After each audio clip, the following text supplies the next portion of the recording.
വളരെ വലിയ തോതിലുള്ള കയറ്റിറക്കങ്ങളായിരുന്നു കഴിഞ്ഞ ആഴ്ച വിപണിയിൽ കണ്ടിരുന്നത്. മാത്രമല്ല വിപണി നഷ്ടത്തിൽ വ്യാപാരം അവസാനിപ്പിക്കുകയും ചെയ്തു. രണ്ടാം തര ചെറുകിട ഓഹരികളിൽ ഏറ്റവും കൂടുതൽ സ്വാധീനം ഉണ്ടായത് വിദേശ നിക്ഷേപ സ്ഥാപനങ്ങൾ മിക്ക ദിവസങ്ങളിലും വിപണിയിൽ അറ്റ നിക്ഷേപത്തിലുമായിരുന്നു. എന്നിട്ടും വിപണിയിൽ ഉണ്ടായിട്ടുള്ള ഈ ഒരു വീഴ്ചയ്ക്ക് പ്രധാനപ്പെട്ട കാരണം ചെറുകിട നിക്ഷേപകർ വിപണിയിൽ നടത്തിയ വിൽപ്പനയാണ്. സംഘർഷ സാധ്യത മുന്നിൽ കണ്ടുകൊണ്ട് കൂടുതൽ തീവ്രമായിരിക്കുമെന്നുള്ള ഒരു ആശങ്കയോടുകൂടി വിപണിയിൽ ഉണ്ടായിട്ടുള്ള ഒരു വിൽപ്പനയാണ് വ്യാഴാഴ്ച വലിയൊരു നഷ്ടത്തിന് കാരണമായതെങ്കിൽ വെള്ളിയാഴ്ച വിപണി ക്രമപ്പെടുന്ന ഒരു സാഹചര്യമായിരുന്നു ഉണ്ടായിരുന്നത്.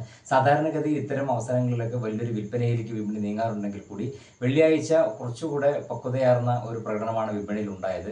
അതിന് പ്രധാനപ്പെട്ട ഒരു കാരണം നിക്ഷേപ സ്ഥാപനങ്ങളും വലിയ തോതിൽ നിക്ഷേപത്തിൽ ഇടപെടുന്ന ചെറുകിട നിക്ഷേപകരെ ഉൾപ്പെടെയുള്ള ആളുകൾ വളരെ ജാഗ്രതയോടെ വിപണിയിൽ ഇടപെട്ടതായിരുന്നതിന് പ്രധാനപ്പെട്ട ഒരു കാരണം. അതുകൊണ്ട് തന്നെ ആഴ്ചയിൽ അവസാന ദിവസമായതുകൊണ്ടും 2 ദിവസം അവധി ആയതുകൊണ്ട് തന്നെ പൊസിഷനുകളെല്ലാം ക്ലിയർ ആക്കുന്ന ഒരു പ്രവണതയിലേക്ക് നീങ്ങിയതിൻ്റെ ഒരു ഫലമായിരിക്കണം വിപണിയിൽ ഒരു വലിയ കാര്യമായ മാറ്റമില്ലാതെ വ്യാപാരം അവസാനിപ്പിച്ചത്.